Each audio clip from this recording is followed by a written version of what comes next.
प्यारे दोस्तों, आज मैं फिर से एक बयान लेकर आया हूं जिसकी मौजू है क़ज़ा नमाज का बयान। तो बगैर उज़्र शरई नमाज क़ज़ा कर देना बहुत सख्त गुनाह है। इस पर फर्ज है कि उसकी क़ज़ा पढ़े और सच्चे दिल से तौबा करे। इस बयान को सुनने से पहले आप लोगों से मेरी गुजारिश होगी कि अगर मेरे चैनल अशरफी चैनल को अगर सब्सक्राइब नहीं किए हो तो प्लीज मेरे चैनल को सब्सक्राइब कर लें ताकि आपका सहयोग हमें मिल सके और हमारे हौसले बुलंद हों, क्योंकि मैं अच्छे वीडियो इस्लामिक बयान आप लोगों तक लाता रहता हूं और इंशाअल्लाह अज़ीज़ लाता रहूंगा। तो प्लीज मेरे चैनल को सब्सक्राइब कर दें और वीडियो पसंद आए तो लाइक, शेयर, कमेंट्स जरूर कर दें। क़ज़ा की तारीफ। जिस बात का बंदे को हुक्म है उसे वक्त में करने को अदा कहते हैं और वक्त निकल जाने के बाद करने को क़ज़ा कहते हैं। यह है क़ज़ा की तारीफ। मसला, वक्त में तहरीमा कहकर हाथ बांध लिया तो नमाज क़ज़ा ना हुई बल्कि अदा है, मगर फजर और जुमा और ईदैन की नमाज में सलाम से पहले अगर वक्त निकल गया तो नमाज जाती रहती है, यानी नमाज नहीं होगी। मसला, सोते में या भूले से नमाज क़ज़ा हो गई तो उसकी क़ज़ा पढ़नी फर्ज है, अलबत्ता क़ज़ा का गुनाह उस पर नहीं, लेकिन जागते ही और याद आने पर अगर मकरूह वक्त ना हो तो उसी वक्त नमाज पढ़ ले, देर करना मकरूह है। मसला, फर्ज की क़ज़ा फर्ज है और वाजिब की क़ज़ा वाजिब है और सुन्नत की क़ज़ा सुन्नत, यानी वो सुन्नतें हैं जिनकी क़ज़ा है, जैसे फज्र की सुन्नत जबकि फर्ज भी फौत हो गया हो, और जैसे ज़ोहर की पहली सुन्नत जबकि ज़ोहर का वक्त बाकी हो। क़ज़ा का वक्त, क़ज़ा के लिए कोई वक्त मुकर्रर नहीं। उम्र में जब भी पढ़ेगा बरियुज़ ज़िम्मा हो जाएगा, लेकिन अगर तुलू और सूरज के गुरूब होने और ज़वाल के वक्त नमाज पढ़ी तो नहीं, इसलिए कि इन वक्तों में नमाज जायज नहीं है। असर में भी क़ज़ा की नमाज ना पढ़े।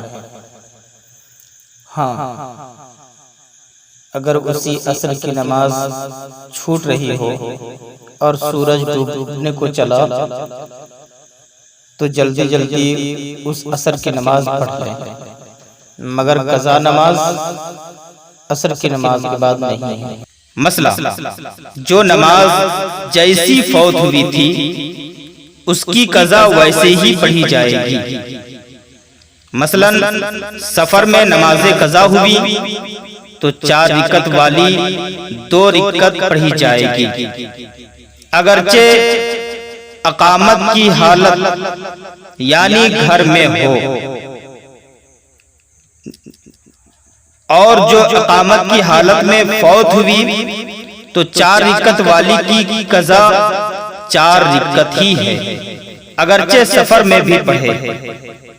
अलबत्ता क़ज़ा पढ़ने के वक्त कोई उज़्र है तो उसका एतबार किया जाएगा। मसलन जिस वक्त फौत हुई थी उस वक्त खड़ा होकर पढ़ सकता था, लेकिन अब खड़ा होकर नहीं पढ़ सकता, तो बैठ कर पढ़े, या उस वक्त खड़ा होकर पढ़ सकता था और इस वक्त अब खड़ा नहीं हो सकता, इशारा से नमाज पढ़ सकता है, तो वो इशारे से नमाज पढ़े। और सेहतमंद हो जाने के बाद उसका इआदा भी नहीं है। किस नमाज की कज़ा माफ है? तो ऐसा मरीज के इशारे से भी नमाज नहीं पढ़ सकता हो, और अगर ये हालत पूरे 6 वक्त तक रही, तो इस हालत में जो नमाजें कज़ा हुई हैं या फौत हुई हैं, उनकी कज़ा वाजिब नहीं। मसला,